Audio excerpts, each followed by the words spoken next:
शुरुआत करते हैं इस वक्त की बड़ी खबर के साथ। भोपाल से आपको दिखाते हैं जहां डबल मर्डर का आरोपी एएसआई योगेश मरावी सस्पेंड हो गया है। एएसआई योगेश पर पत्नी और साली की हत्या का आरोप है।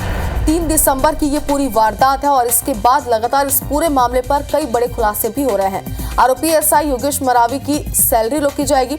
एएसआई को बर्खास्त करने की तैयारी अब की जा रही है। विभागीय जांच इस पूरे मामले की शुरू हो गई है। तो देखिए, कहीं ना कहीं इस पूरे मामले को लेकर कई बड़े अपडेट अब तक निकलकर सामने आ चुके हैं और अगर कार्रवाई की बात करें तो अब तक विभागीय जांच इस पूरे मामले पर शुरू हो चुकी है। साथ ही एएसआई योगेश को बर्खास्त करने की तैयारी भी यहाँ पर की जा रही है। और चलिए, इस खबर पर ज्यादा जानकारी के लिए हमारे सहयोगी हरप्रीत हमारे साथ जुड़ चुके हैं। हरप्रीत, एक बड़ा मामला था और लगातार अब कई अपडेट हम तक पहुंचाती आ रही है, कई बड़े खुलासे भी आपने बताए हैं। इस बार बताइए कि विभागीय जांच यहाँ पर शुरू हो चुकी है, अब तक कार्रवाई क्या कुछ की जा चुकी है और आगे की कार्रवाई क्या रहेगी?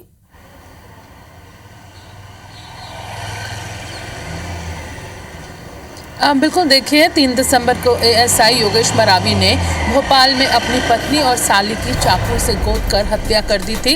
इसके बाद उसे गिरफ्तार कर लिया था। फिलहाल यहाँ पर अब उसकी विभागीय जांच शुरू हो चुकी है। इसके साथ ही उसे सस्पेंड कर दिया गया है। सैलरी रोकने की, उससे यहाँ पर बर्खास्त करने की जो तैयारी है वो की जा रही है। इसके साथ ही एक और खुलासा यहाँ पर हुआ है कि दिवाली के दिन भी रिवॉल्वर लेकर आरोपी योगेश मरावी अपनी पत्नी को गोली मारने उसके मायके बालाघाट पहुंचा था और यहां पर भी उसके परिजनों ने इसके खिलाफ शिकायत दर्ज करवाई थी। यानी अब तक उसके खिलाफ 1 महीने में ही 4 बार शिकायतें पुलिस में दर्ज करवाई जा चुकी थी, लेकिन उसके बावजूद भी उसे पकड़ा नहीं गया, उसे समझाया नहीं गया और इसका परिणाम यह हुआ कि उसने आखिरकार 3 दिसंबर को भोपाल में गोली मार चाकू से गोदकर अपनी पत्नी और साली की हत्या कर दी।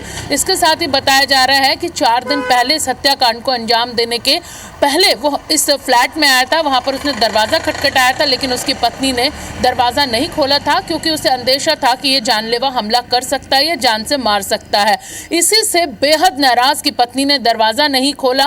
वो पहले नीचे पहुंचा, उसने जमकर फ्लैट के नीचे हंगामा मचाया और उसके बाद वो चला गया।